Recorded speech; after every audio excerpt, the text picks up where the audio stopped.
Hey, everyone. Welcome to another episode of Neon Mike, where the conversation just glows. It is your favorite CEO, Miss Flo, and I am with an amazing talent.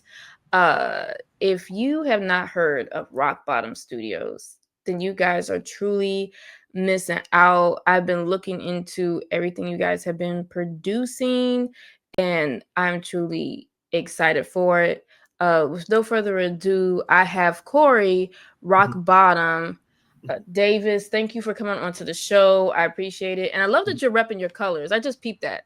It's Ah. like I respect someone that stays on brand, as you can see. Oh yeah, Definitely feeling the purple. So welcome thank you. welcome aboard. Thank you for having me. And I didn't know, like, during the intro you kind of froze for a second. So if I was just standing here like looking clueless, that's why.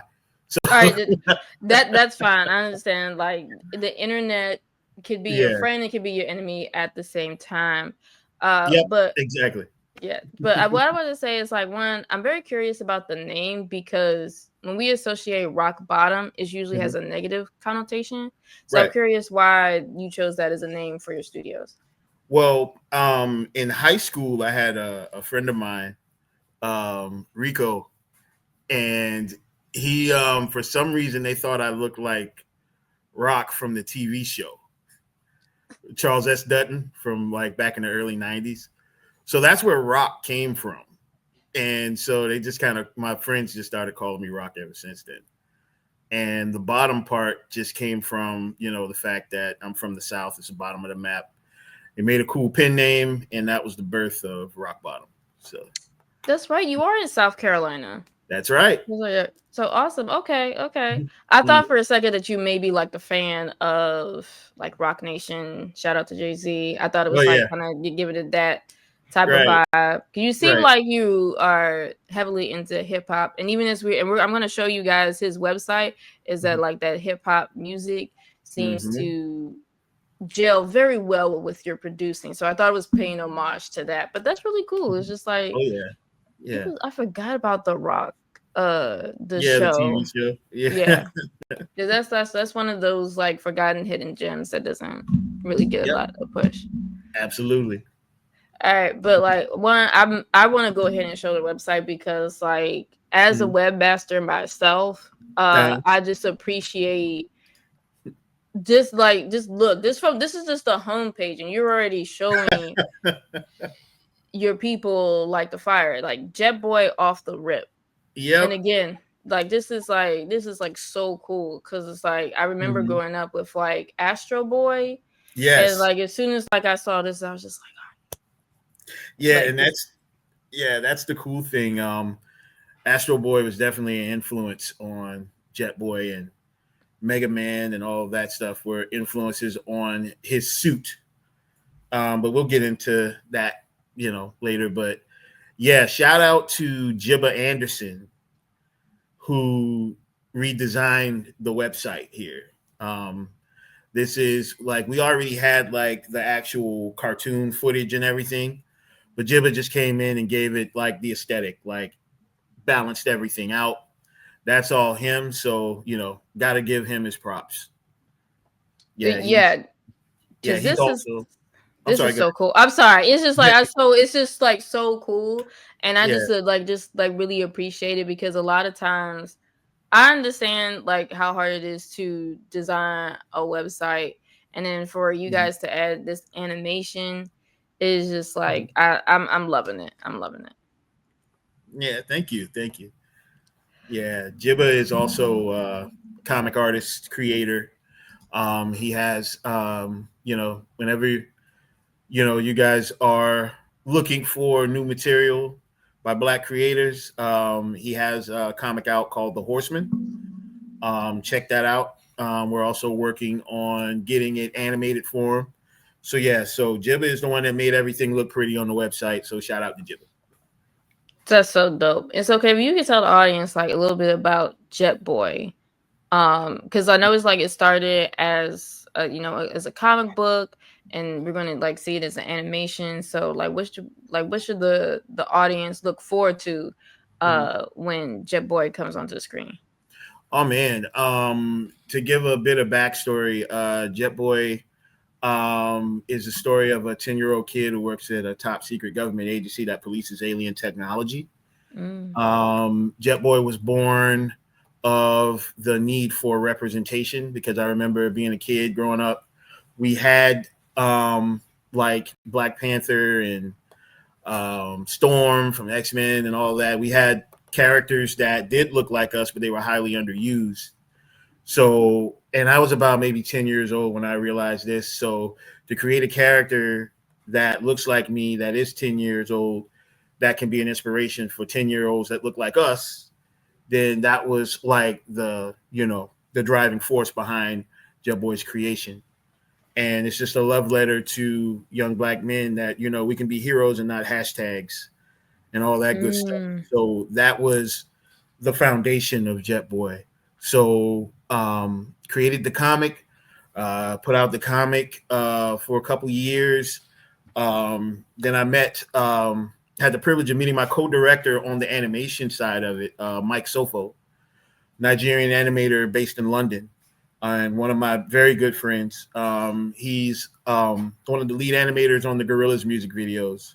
Ooh. He works for Passion Pictures, who did like segments over at Love, Death, and Robots and all that stuff. So I had the privilege of working alongside Mike on the animation side of this. And right now we are actually wrapping up production on the 10-minute short that we're doing for Jet Boy, that we're looking to pitch over at Nickelodeon through Phil Moore. Shout out to Phil Moore and Mark Cooper for making that possible. Mark Cooper is also the voice of Jet Boy. But Ooh. but yeah, so basically what we're doing, we're taking that 10 minutes. We're going to hand it off. Hopefully it's something that goes over well. And we're also putting it into film festivals and such next year. So all of that will get a theatrical release locally here and in a few other spaces outside of Columbia. That's amazing. Hold on. You just gave me a lot right there. So one, you were able to get a lot of heavy hitters. Like you didn't get rookies on your team. You got people that had experience. Like I'm a Gorillas fan. Oh man, me I too. like I grew up with the Gorillas, Yeah, and just to see like how like I I just love their concept that they are animated, but they're also like a musical band.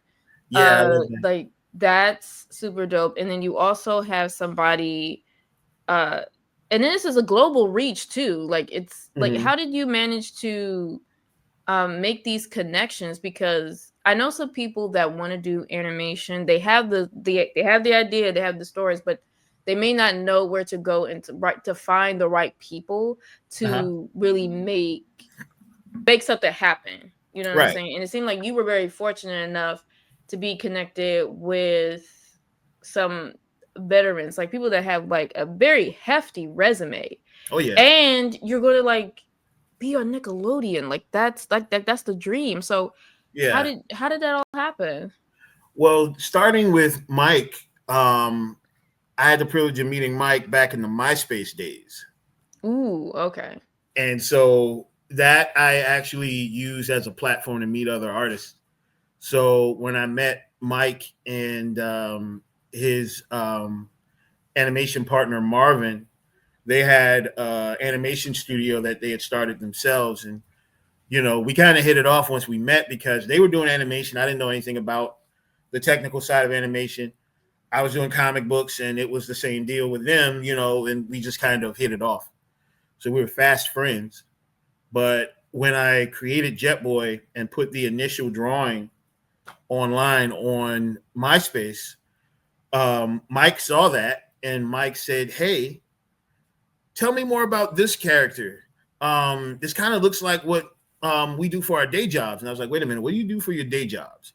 I thought you just had your own studio." And he's like, "No, no, no. Do you guys have the Gorillas over there in the States?" And I was just like, "Wait, you were an animator on the Gorillas music video all this time, and you just now telling me?" I was Yeah, like, I would have been bragged about that. Like that would have been yeah, the yeah. first thing on my page. Our friendship was about 3 months deep before he told me that that's what he did. And so I was just like, wow. And like, so that's where I got the animation bug. And everything I learned about animation, I actually learned from him. And then started making other friends in the industry. Philo Bernhardt, shout out to Philo. Philo is a second generation Disney animator. They like between Philo and his family, like his dad, they've worked on everything from the Aristocats, Robin Hood. I think Philo himself worked on the Little Mermaid and Aladdin and stuff like that. I could be butchering his resume very badly, but he can set the record straight. Yeah, but he between him and his dad, they worked on some classics over at Disney. And I think his dad was Don Bluth's right hand man. You know, Don Bluth went on to do American Tail, All Dogs Go to Heaven. Oh wow. Yeah, Dragon's Lair, my personal favorite. Like Don Bluth is just phenomenal. So I had the privilege of meeting Philo and getting tips and pointers and stuff from Philo, and just kind of building on those healthy relationships.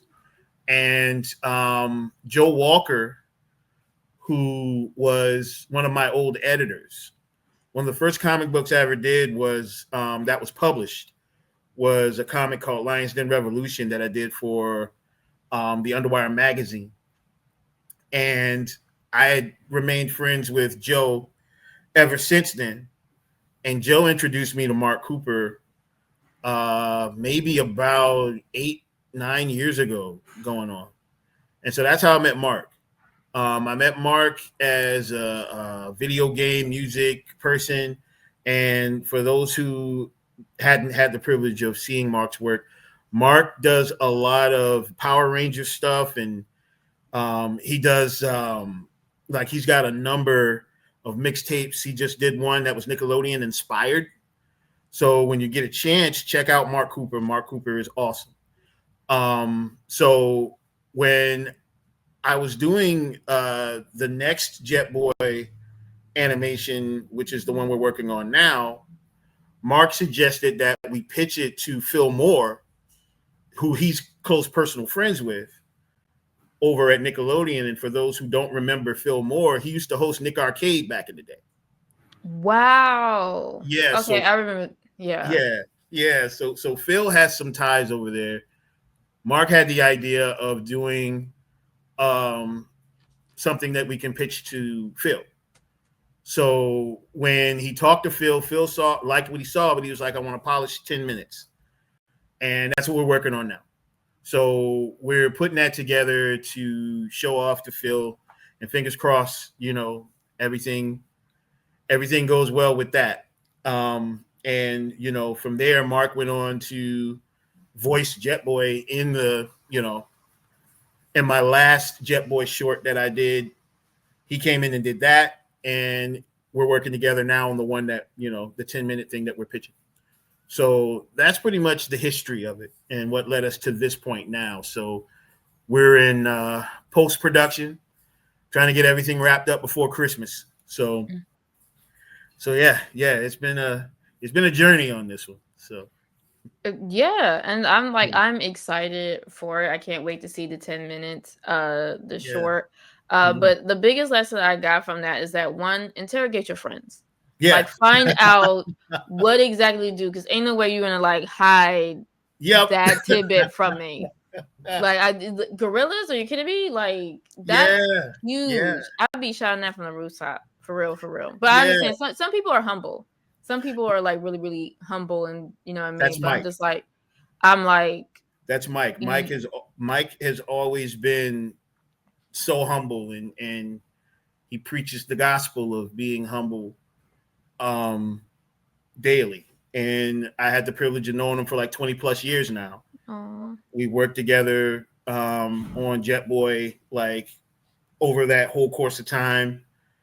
We taught classes together. We did a lot of stuff, and um, yeah. So having that working relationship with him and just finding that out like 3 months into our friendship was just kind of like, man, that's crazy. And so, I mean, just having those healthy relationships that you build from artistic spaces is very important. So I was fortunate enough to meet him, and even now, not even just call him a work colleague, but to call him a friend. He's awesome. He's just an awesome human being. And that's beautiful to hear. I love to hear like friends building each other up. Mm-hmm. Like he saw what you were doing, he saw the vision, and he was willing to lend a hand. And Yeah, like just again, y'all saw the website. That's just like yeah. a loop there, and That's it looks so cool. There's a funny story about that animation that you see on the website. That's me and Mike at work. So it was crazy. This had to have been, I don't know, almost 9 years ago when we were laying that animation out. And I remember the team being in a Slack meeting, kind of, like a Zoom meeting, whatever. And we were all waiting for Mike to hit us because Mike was doing the storyboards for that you just saw. And so we were waiting for Mike to hop on and, texting him like, where you at? Where you at? He's like, all right, I'm coming. So we need to get those storyboards. So he hops on, finally gets on, and he's just like, all right, I'm sorry, guys. Here's the storyboard. Storyboard is immaculate. Looks great. Looks fantastic. It's like, wow, he must have, spent a lot of time on this. And so he did the storyboard on his way to the meeting on a moving train from one end of London to the other one. And he did that whole storyboard for the animation that you just saw in one train ride. And we were just like, wow, you did this just now before you started the meeting? He's like, yeah. And I was like, wow. And that's what came out of that storyboard. That's talent. Like that's Yeah. gotta be a talent. Like you just had some time to kill on the train and just like Yep. bang that out. Like Yeah. that's He did the entire storyboard that would be the foundation for that animation you just saw. And that was me, him, and Vasquez, Fraudulent Vasquez, an animator based out of South America. He came in and just added that, extra punch that we needed to get it off the ground. But we worked with a very talented team of people in the, process of getting to what you just saw on the website. That's amazing. And it just sounds like you have some strong global connections. Oh Like yeah. you know what I mean? Like Jet Boy isn't like even on the screen yet, and you're pulling for people from London, South America, like Mm-hmm. everywhere to really Yeah. like make this happen. And that shows like Mm-hmm. because you spoke about like representation earlier. Like Mm-hmm. as a child, you didn't really see too many characters that look like us. Like they were Right. there, but they never Mm-hmm. got their spotlight. Like Storm didn't really get her spotlight until X-Men 97 for real, for real. Right. You know what I mean? Yeah. We didn't get Black Panther blew up, you Mm-hmm. know, way later, you know. Right. And it just like got like a huge reception. So people are craving to Mm-hmm. see uh people to look like us in sci-fi fantasy Right. heroes, you know what I mean? So it Mm-hmm. shows it's just like not just like the audience wanting that, but there are creators that like see the importance Mm-hmm. of, having that representation for our young folk. And that's really cool. Mm-hmm. Earlier you spoke that you actually taught. So you're a teacher. So where do you teach at? Because again, I'm a teacher myself. Oh, So right on. Yeah, yeah. well, I do mostly workshops. I don't like teaching like a classroom proper, like on a regular basis. But I do a lot of workshops, and I do a lot of workshops in the schools, like a lot of schools in our district. We teach like storyboard courses or world building workshops and stuff. We do it at a Hmm. lot of the museums around here. I know we're planning on doing something here.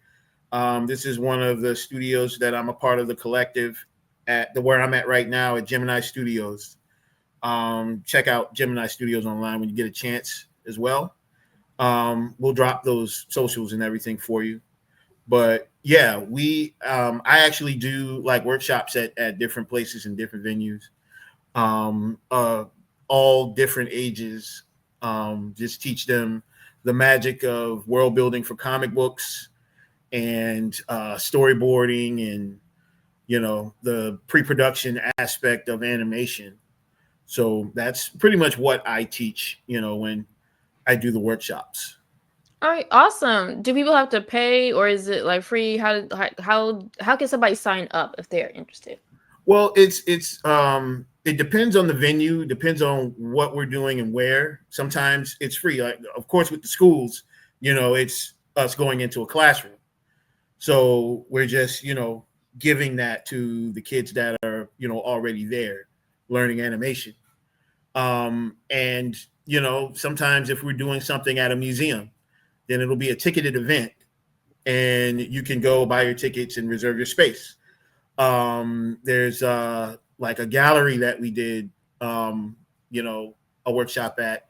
You can just sign up online, pay online, and then come out and experience everything.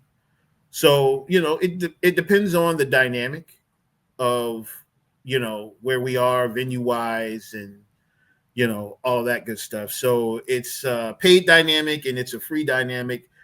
It just all depends on what the event calls for. So Got it. And I love that because, granted, as a teacher, I do have hmm to like call out when a student is not paying attention and maybe drawing. But occasionally I look at their work and I'm like, damn, that's pretty good. But I yeah, need to work on the assignment, you know what I mean? And I do know some students that like they want to create their own comic book or do, you know yeah, what I mean, or do animation. But we don't yeah, always have like hmm the teachers that hmm like that can show them how to do that. So it'd be really cool. I appreciate hmm you for going into the schools and hmm showing students this skill set because especially yeah, budget cuts were bad this year. yeah, Probably yeah, like probably like across the United States. So yeah, for someone with your expertise and your hmm connections to come into the school hmm and really show them this skill, like yeah, that means a lot. And so like I appreciate you yeah, for doing that.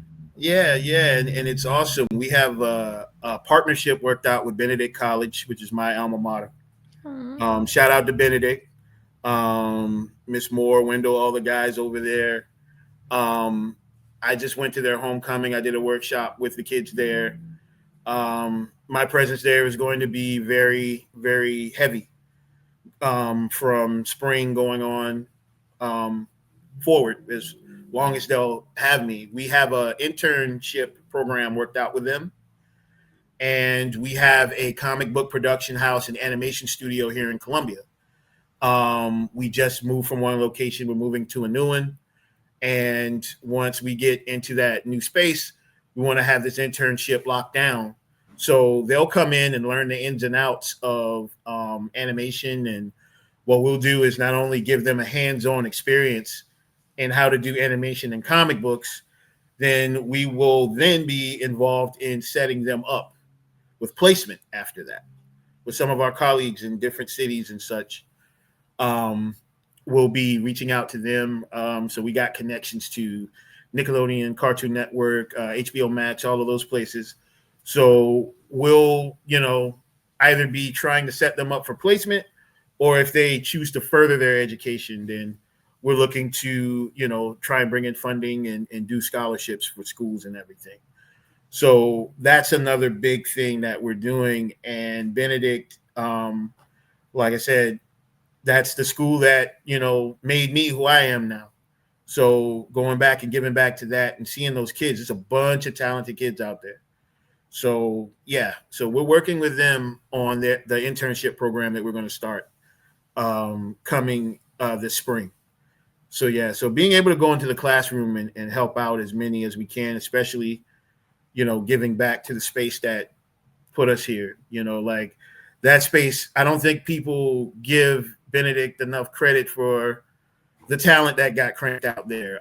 Myself, Sanford Green, Chuck Brown, uh, both of the creators of Bitterroot came from Benedict College.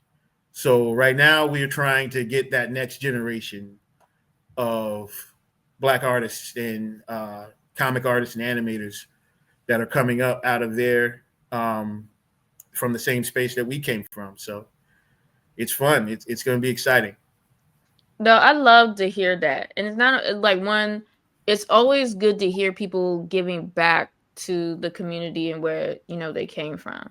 You know what I mean? A Hmm. lot of times people say like don't go back, just, get out and it you know what I mean? And it's like that's not necessary. It's just like for a lot of the young folks, I work with a lot of talented kids, but they don't know necessarily where to go, and for Hmm. you to not only open the door for yourself but leave Hmm. it propped open so more can follow in your footsteps, like that's a really huge deal.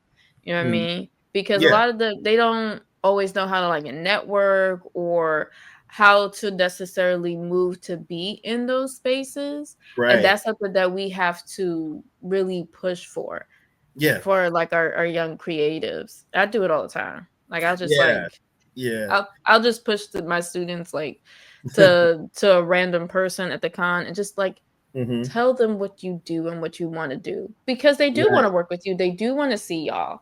You know what I Yeah. mean? And it warms their heart. Like I get compliments all the time. Like these kids are Hmm. amazing. And you Right. actually like the kids are like inspiring the grown-ups. For real, Yeah. for real. So Yeah. it's just like, yes, let's put them in the rooms for Cartoon Mhm. Network, Nickelodeon, HBO, because Right. if we're gonna we if we want to see more of us, we need to be behind the Mhm. scenes. Right. Diversity is not just in front of the camera, it's also behind it. Right. And with us creating this hub that would be a magnet for young black creatives, we want to be able to create that relationship with them to where they don't have to necessarily have an internship. They can just come and shadow us. They can just come hang out and just watch what we do. You Mm. know what I mean? Because I mean the facility in itself is, so many things that are going on there, will be going on when we move into the new space. Is it's a print shop. You'll be able to do prints and everything. We'll be printing our own books and handling our own distribution for our Oh, comics. And that's dope. it's a production house for animation. We'll make our own cartoons there. We'll produce cartoons for talent, local or abroad, that needs animators or needs anything. And with our partnership with Blurred Station, that puts the like all the material that we crank out, into a space that we can distribute all of that stuff like around the world. And shout out to Blurred Station, by the way, Demetrius, Kevin, all you guys, fantastic the work that's being done with Oh that. yeah, they've been grinding, and it's like I'm Yes. coming across more and more creatives that are joining because Hmm. the vision is aligned. We Right. both want to make sure that we have that representation. We want to make sure that Hmm. we create like again. There's so much talent out there. Hmm. I see them at the conventions, whether it's BlurCon, Yeah. OscarCon, you know what I Hmm. mean. Yeah. But they don't necessarily get the spotlight that they deserve. That's true. And with Blurred Station is a platform that game recognizes game, and Hmm. it is just like there's a spot like you could come on board. Right. You know what I mean?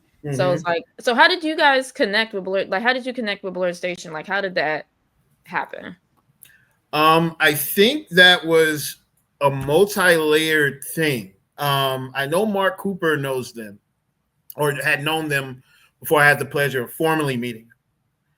And Mark Cooper had mentioned them before. And my friend Sammy, who's one of those resources that I mentioned before, shout out to Sammy. She's an awesome person.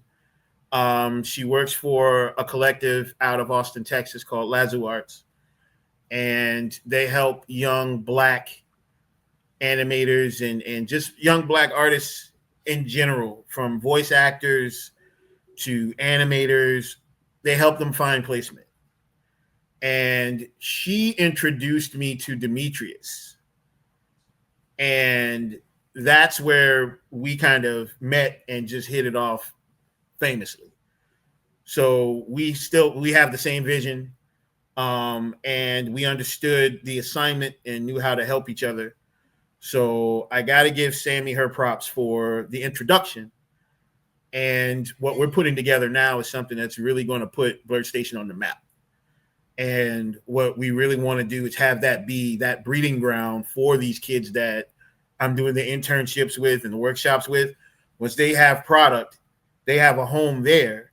And, Mm. between Blurred Station and Sammy, I mean, that's where that global reach comes from, is that collective of individuals that we work with, especially Blurred Station. I just love the setup of what they're doing.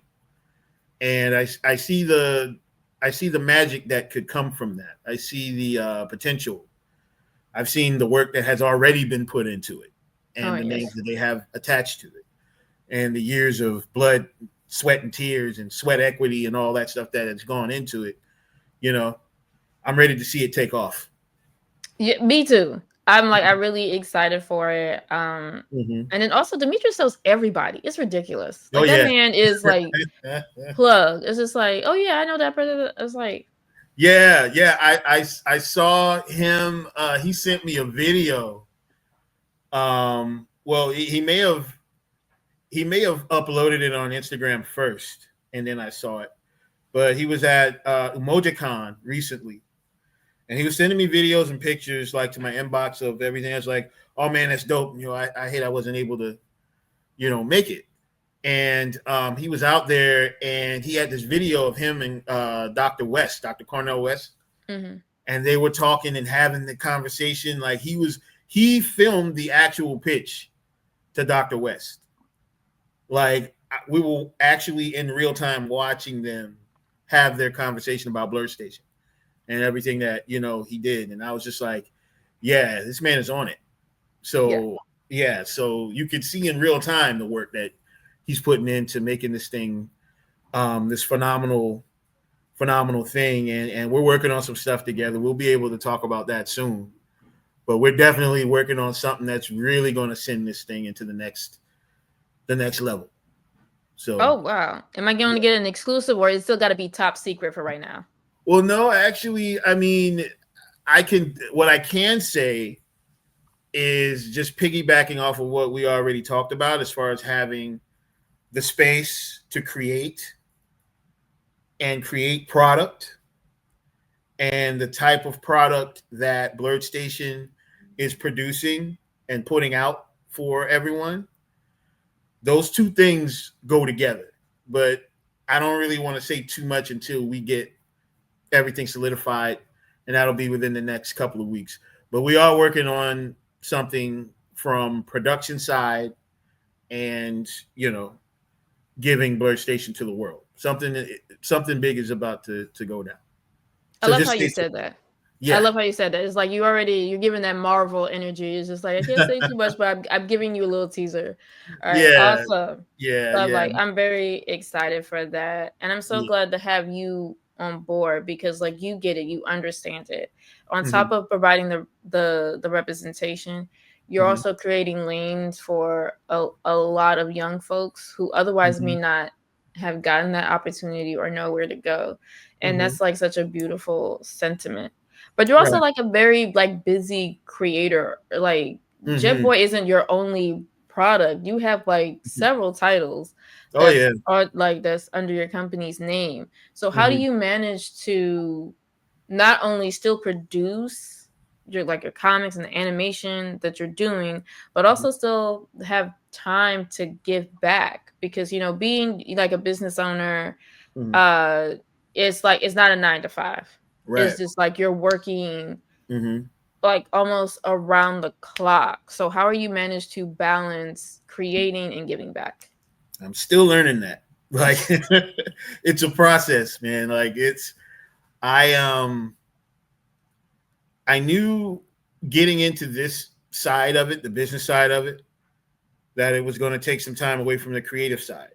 Mm, But lucky for me, I was able to create enough content where I was able to stack some of that content.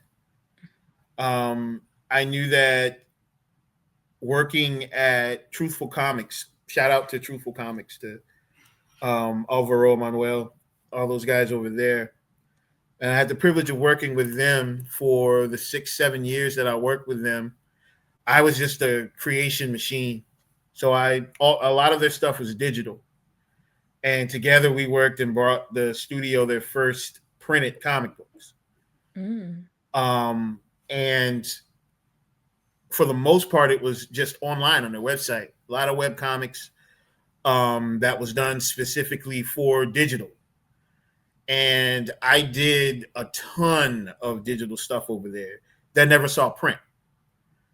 So I have an entire digital library that I can pull from to drop printed material while I'm in the background working on the business side of everything. Because I knew the business side is going to take about a year or two.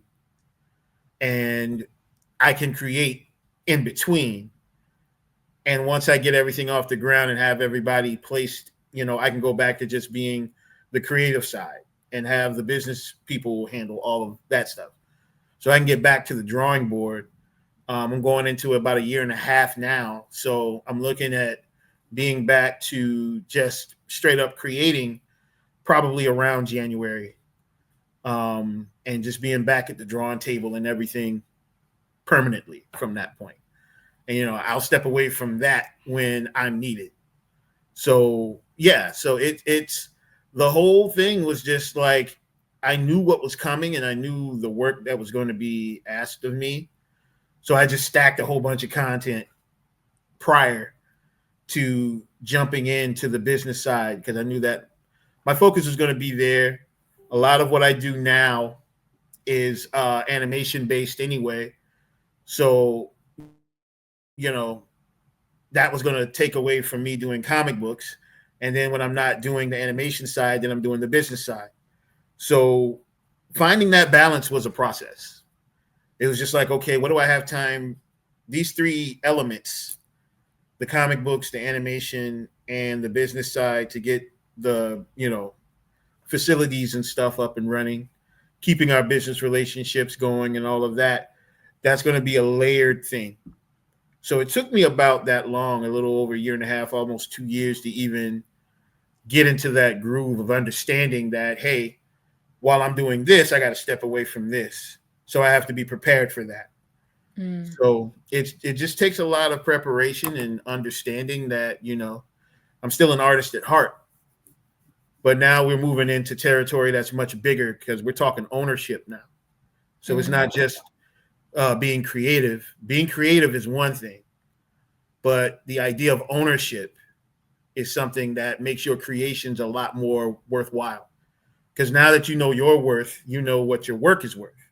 Mm. So understanding how to marry all of those things together is, it's a process, and it takes a little time.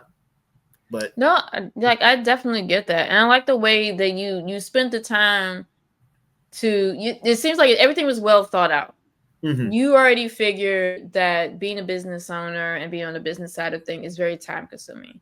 So right, you took the time to like, okay, mm-hmm, I'm going to do all of my creative, like put all my creativity mm-hmm, right now, right, and then when the time comes, mm-hmm, you're gonna just drop where you need to be. And I yeah, think that's a great strategy because I feel mm-hmm, like with a lot of independent creators, no matter mm-hmm, like what they're doing, whether it's music or comic mm-hmm, books, or any type of like content creation, it's mm-hmm, like it's a challenge to do everything on your own. You mm-hmm, know what I mean? Like people are in the space where their stuff is great, but to take yeah, the time to promote it on social media or to try to yeah, establish these connections and mm-hmm, do the business side of things, it's just like right. you really do need a team. And Yeah, and I have a very talented team of people. Cami Uford, she does like a lot of our media stuff. Shout out to her. And I have a team of fine artists and painters that I work with as well. Dominique Hodge, Barry J. White, Harry McFadden.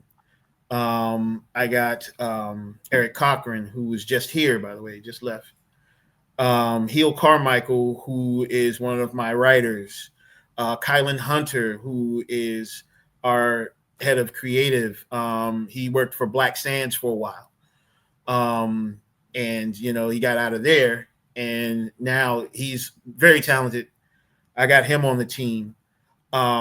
Just a ton of people. Keith Tolan, um, a ton of multidisciplined artists that we're working with, because we work with fine artists too. Like, we have a gallery in our space where I bring in painters and everything, and I don't just limit it to just people who paint on canvas. We have Warrior Customs. Shout out to Warrior Customs, Chris over there. He does custom shoes, and I did custom sneakers for a while too, in a clothing line that I owned in Miami, with the fellow artist Keprock. Mm. And when I saw that he was doing custom shoes, I had him come out and do a workshop in the gallery.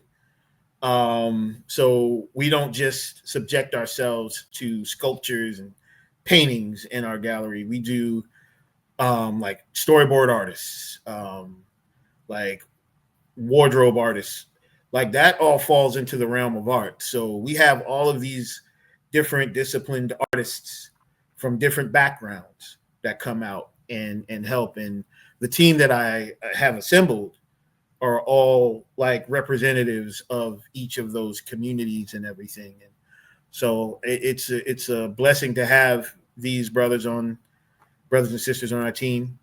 And yeah, I'm looking forward to what we create going forward. So it's awesome. So I say all that to say I have a fantastic team. So I couldn't ask for a better squad of people. And that's awesome. Like, I'm really glad that y'all are able to come together because, again, I can't say this enough. Like, the representation is needed, but you Mm-hmm. can't do everything on your own. So it's good Oh that yeah. you were able to like reach out and really build upon that. Mm-hmm. So just to kind of like wrap things up, what advice do you have for a young artist or animator that's just trying to get their foot into the door? I'd say get those established, like establish those healthy relationships. Go to the conventions. If you're in school, use all the resources that they're giving you. If your school or your institution of learning does not have the proper resources, go find them. We're in the age of information, so shouldn't be that hard to find. Um, Google is your friend. Go out there and use every resource that you can, and just build from there. And if the establishment does not want to help you, go guerrilla. That's the best advice I can give you, is to go do stuff on your own. Go do your own research. Go, find your own resources. We can't always depend on the institutions to give us the things that we need, because sometimes they don't have that stuff, especially with how budget cuts and everything and grant funding and all that stuff is going now in this day and age with what's going on out there. So find all the resources you can, find your tribe, stick to that, and just move forward with it, and you'll get to where it is that you want to go. Just have that drive and that discipline to move forward. And I couldn't say it better myself. Where can everybody find you on social media? If you go to the website, all of my socials are there. That's the hub for everything that I do online. So all of my contact information is on the website, www.rocbottomstudios.com. That's ROC without the K. And yeah, everything. My Facebook is on there. My Instagram, my TikTok, I think, is on there. You can find us there under the name Roc Bottom Studios. And yeah, I mean, that's pretty much it. All right, awesome. And see how you guys glowed from that conversation. I'm gonna catch you guys next time. Bye.